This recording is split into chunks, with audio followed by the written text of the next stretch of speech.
Hello everyone, and welcome to the Tome of Silver, the show where I randomly select a game from my collection, review it, and add it to an ever-growing ranking list. The Samurai Warriors franchise is one of the most influential games I have ever played. It kickstarted my intense love and fascination with the Sengoku Era of Japan, which in turn motivated me to pick up books on the subject, and got me back into reading novels during a time where I'd almost entirely stopped, a habit that I still maintain to this day. The series' approach to storytelling, focusing on the clash of ideals rather than simply good versus evil, was inspirational for me, which affects my own personal approach with my creative works. Simply put, I owe a lot to this franchise, and it all started with this title, Samurai Warriors 2. For this video, we'll be technically looking at 3 games: Samurai Warriors 2, the original release, Samurai Warriors 2 Xtreme Legends, which acted as an expansion to the base game on a separate disc, and Samurai Warriors 2 Empires, a more strategy-focused spin-off using 2's combat and existing assets. I will be reviewing 2 and 2 Xtreme Legends as one game, since the latter is meant to add to the former. After the perfectly serviceable Samurai Warriors 1, has the sequel managed to build upon what worked and improve what didn't? Unsheath your blade, fight for honor, and let's turn the page to Samurai Warriors 2 for the PlayStation 2.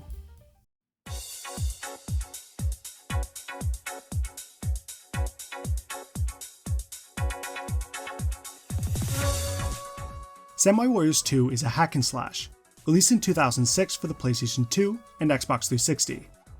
Just like the first game, it takes place during the war-torn Sengoku period of feudal Japan.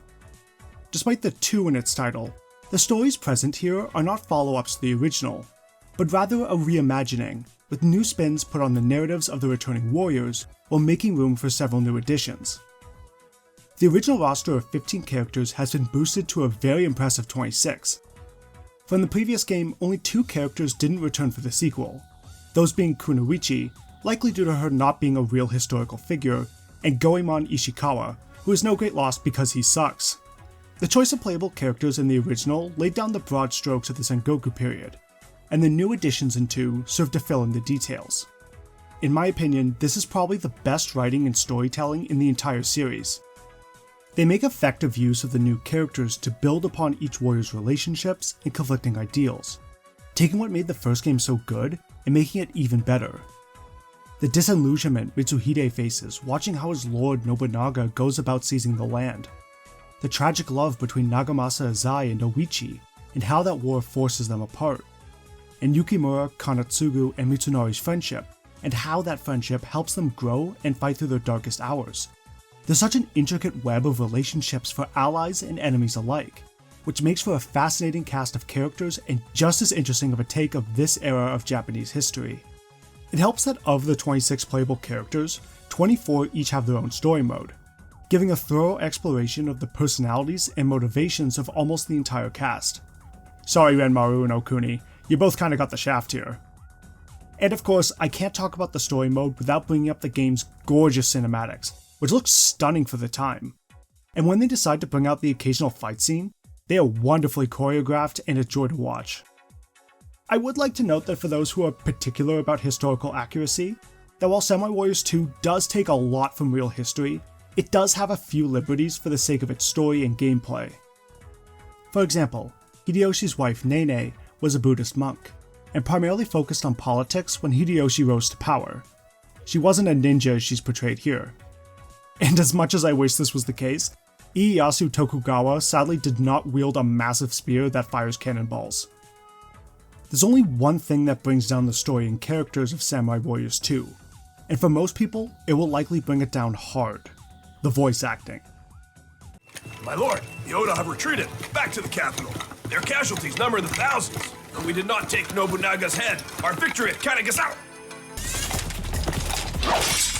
Damn you! You'll pay for what you did. Go ahead and rule the land. Erase evidence of how you attained power. Make your own history. You can do that, can't you? The voice delivery here is awful, even comical at times, making the dark storytelling and overall serious tone take a massive nosedive. Browsing through the behind the voice actor's website, basically every actor here had no prior experience in voice acting before Samurai Warriors 2, and never voice acted again following it, making me wonder what the process was of hiring these actors. The thing that's a shame is, in multiple instances, you can hear the actors really trying to put emotion into their lines, and to their credit, no one's performance here is dull or monotone. They're doing their best, it's just clear that they don't have the necessary experience yet to give anything better than subpar. Now, maybe it's because of the amount of hours I put in, but I've actually come to like the voice acting. Call it Stockholm Syndrome or whatever you want. Each character sounds the way I think they would, except for Keiji, who sounds like a Ninja Turtle. I am Keiji Maida, servant of the Oda! But I just changed affiliations, so now I'm just a regular guy. Pretty much workout, dudes! Yeah! Wow! We showed. After a while, I gained a fondness for the acting, and dare I say, some of the line delivery has become iconic to me. I'm the one who has to take responsibility here. Stop! Magoichi! Please, It's no use. I'm dead inside.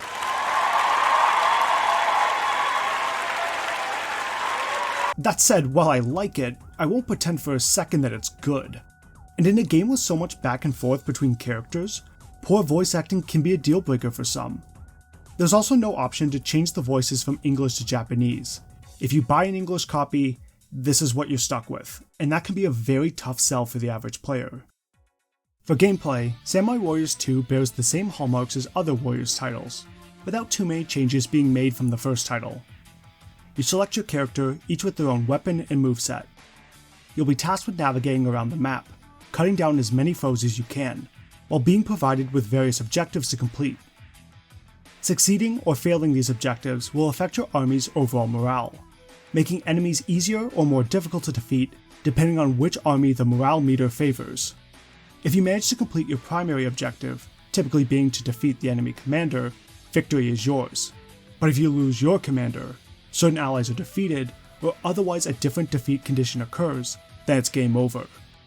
Each character has various combos they can perform by stringing together their normal attacks by pressing square, with their charge attack by pressing triangle. When the meter beneath your health bar becomes full, you can unleash your Muso attack, a powerful series of strikes that let you easily devastate large crowds of enemies. While combat is simple by action game standards and risks becoming repetitive, which it certainly does at times, the variety presented through the 26 playable characters allows a constant rotation of different fighting styles, which can keep things fresh and stave off monotony. As you finish missions and level up, your characters will gain additional moves to add more options to possible combos, and you'll also earn gold, which can be used for several possibilities. You can buy yourself a mount to move across the battlefield faster, you can buy your character skills, which will enhance your character in a number of ways, or you can customize your weapon by applying various properties and elements. These small bits of RPG-like mechanics help a lot to add a little bit of thought on how you want to build up each character, though they won't change them so drastically that your Yukimura will play all that differently than a friend's Yukimura, who customize them a different way. The gameplay of Warriors titles have always been a love it or hate it affair, and Samurai Warriors 2 is no different. For some, the rather basic approach to combat is far too mechanically simple to be engaging, and the satisfaction of mowing down hordes of enemies isn't enough to offset that. I personally have always found myself drawn to the Warriors games because of that simplicity. Whether it's coming off of a long day of work, studying, or what have you, oftentimes I'm just looking for a game I can flip on for a little while and relax to, and Warriors games do a fantastic job of scratching that itch. It's easy to load up the disc, mash some buttons with characters I enjoy, and not need to get too stressed out when I'm tired. As long as the combat is satisfying to me, odds are I'm going to love my time with it, and Samurai Warriors 2 fits the bill almost perfectly. Combat has a good pace, being fast without ever being as over the top as Samurai Warriors 4 and later entries, while having a satisfying impact when you slash or shoot down waves of foes, giving the otherwise basic combat a great feel when landing an attack. Samurai Warriors 2 has several improvements from the original, the most immediately noticeable being its fantastic visual upgrade. Gone are the drab, ugly colors from Samurai Warriors 1, giving the world and characters the pop of color they so desperately needed. New life was breathed into the world of Samurai Warriors, all without sacrificing its darker tone. The game looks wonderful, and I'm so happy they made this change. Maps now show when keep doors are closed. This change is minor, yet does so much to make navigating the map less of a slog, especially since your character's starting movement speed can be a little too slow when not equipped with a mount, so this was a godsend. I do have a couple of frustrations with the game. First, your AI companions are worthless. They provide essentially no assistance, seldom being able to take down another enemy officer, leaving it entirely up to you to get the job done. I know these games boast about being one versus an army, but I still have an army. It'd be super cool if they actually did something once in a while. The AI is especially bad when needing to escort an ally to a particular area. Your escort insists on killing every mook within a 10-mile radius of them, when you're just wanting them to get a goddamn move on and get their 16th century ass to the objective. This quirk can grind levels to a halt and add like another 5 minutes to a level, and it's so boring. Samurai Warriors 2 is also desperately in need of a lock-on for fighting enemy officers and other named characters. Your attacks knock your opponent in every which way, commonly hitting them off screen and outside your view. You can press the L1 button to have the camera snap to face whichever direction your character is looking, which leads to me mashing the L1 button ad nauseum just so I can keep an eye on the enemy I'm fighting.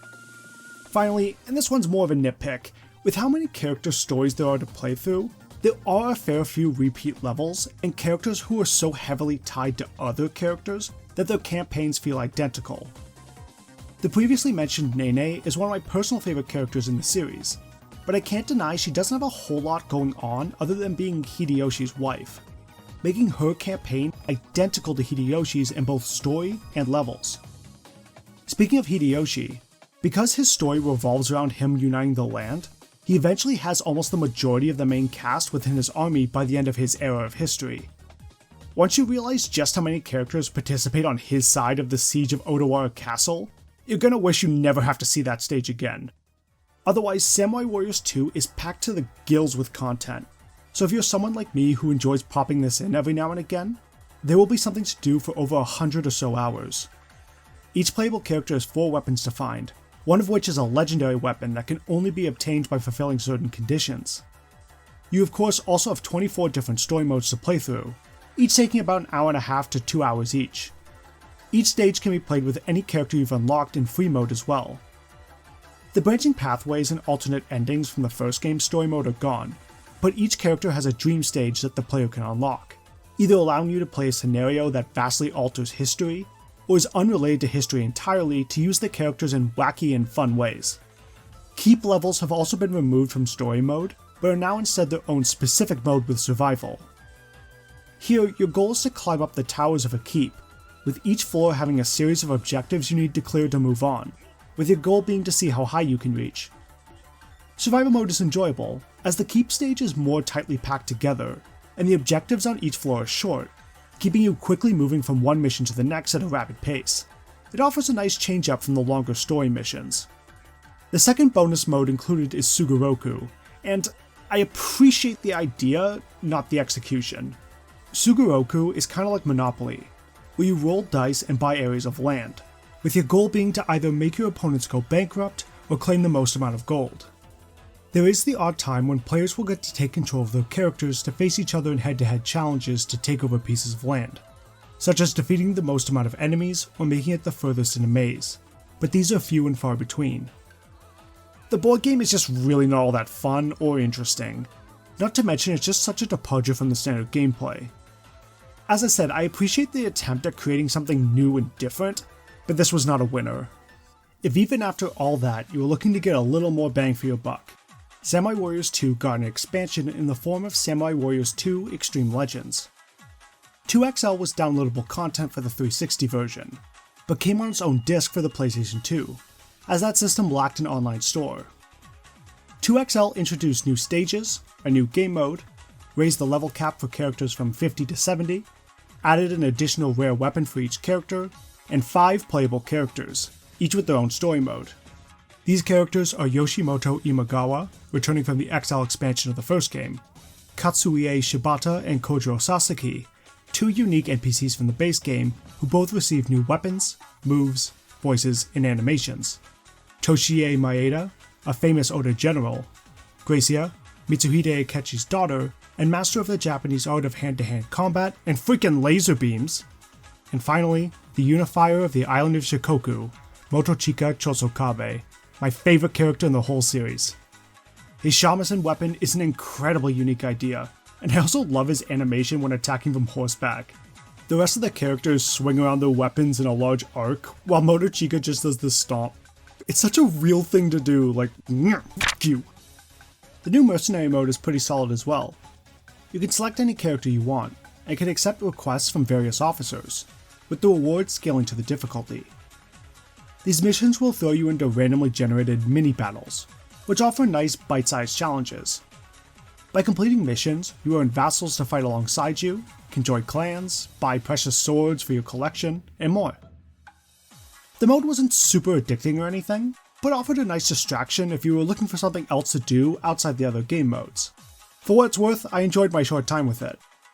If you bought the PlayStation 2 disc, you can import your save data from the base game to XL, letting you use every character you unlocked previously alongside their weapons and levels, letting you use the XL characters in the free mode of base 2 and vice versa. This import feature even changes some levels around to incorporate the new additions.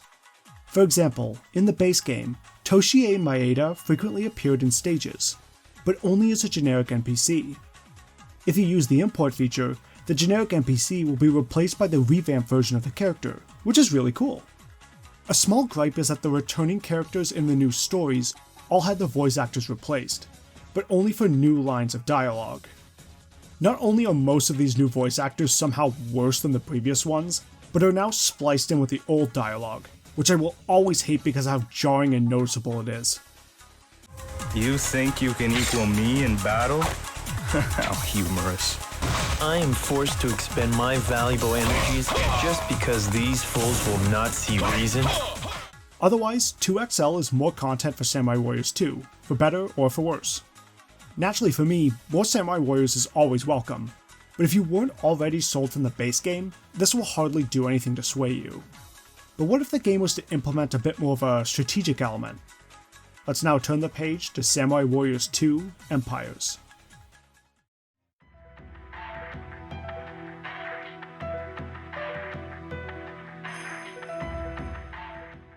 Samurai Warriors 2 Empires is an action strategy hybrid, hoping to blend the hack-and-slash formula they've already built upon with grand strategy war games such as Romance of the Three Kingdoms. The way Empires works is the player selects one of the various pre-made scenarios on offer or can choose to create one of their own. In these scenarios, you can choose between any of the participating armies to take control of, with your goal being to take control of every domain within a region, or, on the game's more difficult scenarios, all of Japan. Once you begin, you'll alternate between two phases, the strategy phase and the battle phase. In the strategy phase, you'll have a number of actions you can perform, which can be used in several ways. You can take suggestions from your generals and lieutenants to bolster your territory and resources. For example, you can raise the defense of your land, making invasions against them more difficult. You can collect tax from your people to gain gold, which is needed to conduct invasions, or you can make alliances with other armies, ensuring they won't attack you while you conduct attacks on other forces, and you can even call your allies as reinforcements during battles. These suggestions are random, but you have the benefit of choosing between several officers, and each officer can perform 2 actions when selected. If there's a particular move you wish to make, but it isn't appearing as a suggestion, you can select Decree, which allows you to manually select what you wish your army to do yourself.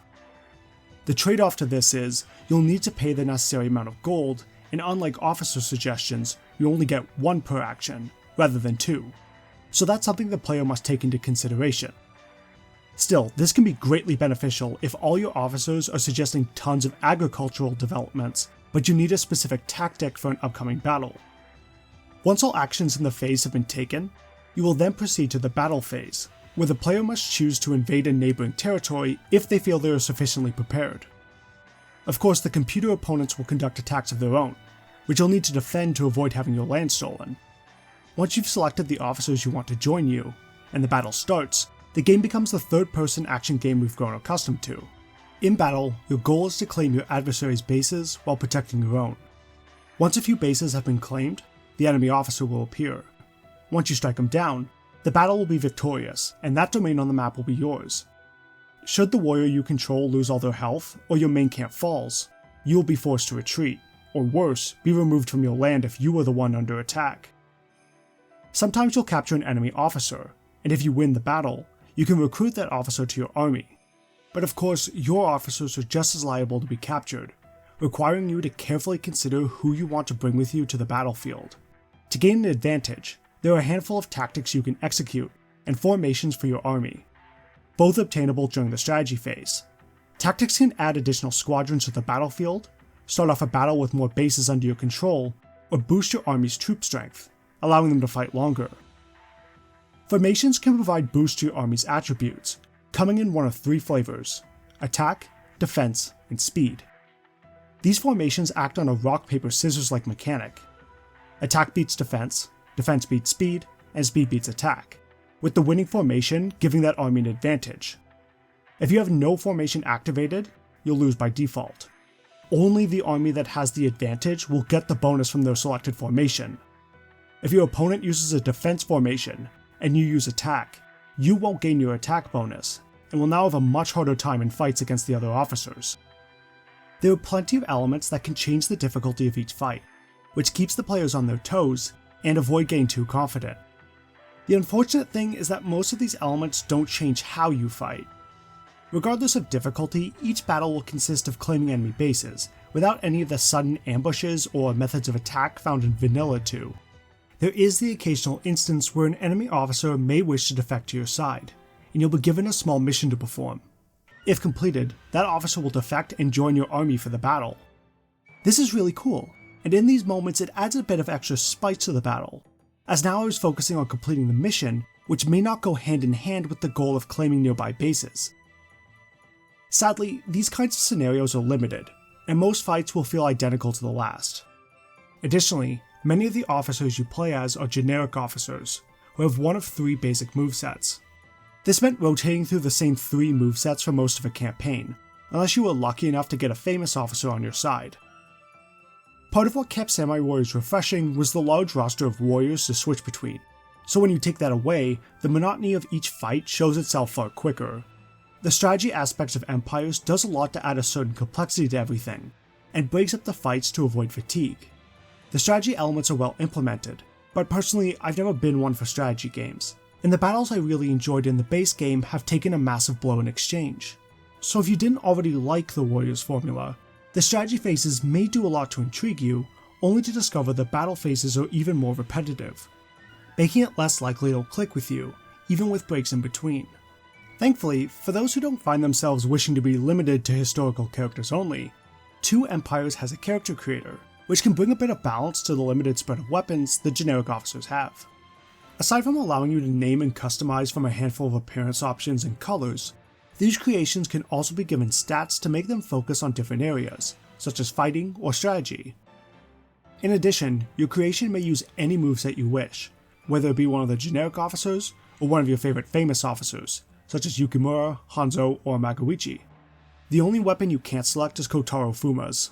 Likely the stretchy arms of his attacks would cause some issues for other character models, so sadly your dreams of creating Monkey D. Luffy to have him conquer Japan will remain unfulfilled.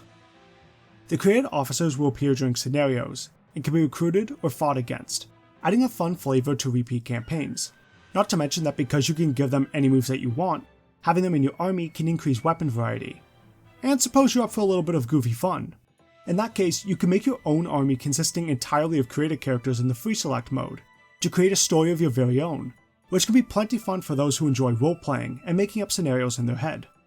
In that regard, between the pre-made scenarios and the creatable scenarios limited only by your imagination, 2 Empires has plenty of replay value, just as much as Vanilla 2 with the Xtreme Legends expansion. Whether you'll enjoy it more than Vanilla will depend greatly on your enjoyment of strategy games, and if that's a worthy trade-off for the less exciting battle scenarios. That was not the case for me, but that in no way makes 2 Empires a bad game. It just makes someone such as myself less likely to return to it, as it's not my preferred method of experiencing the second iteration of Samurai Warriors. Samurai Warriors 2 was a massive step up from the original, building off the strong foundation the first one laid and making a bigger, better package. The Xtreme Legends expansion isn't all too great of a product if you buy the disc on its own, but when paired with the base game, it expands what's there even further with a healthy amount of additional content. Finally, the Empire's title was a good way of adding a bit more depth to the Warriors formula, but the actual battles were made less exciting as a result. Because of that, Samurai Warriors 2 Empires will rank the lowest, finding itself at the number 38 spot. Meanwhile, 2 and 2XL will battle all the way to the number 9 spot. I know that's a significant gap between the two games, and I admit, a large part of that comes from how influential the base game was into shaping what my interests are today. Samurai Warriors 2 is a game that is not for everyone, but for me, it's got a gripping story with equally as compelling characters, all presented with a comfortable hack-and-slash gameplay. It's all I want it to be. And that's all for today's video. If you enjoyed it, please consider giving it a like and commenting your thoughts down below. For those who have played Samurai Warriors 2, what do you think of it? Is there something about 2 Empires that maybe I missed or resonated with you more? What version of Samurai Warriors 2 is your favorite? I'd love to hear your thoughts.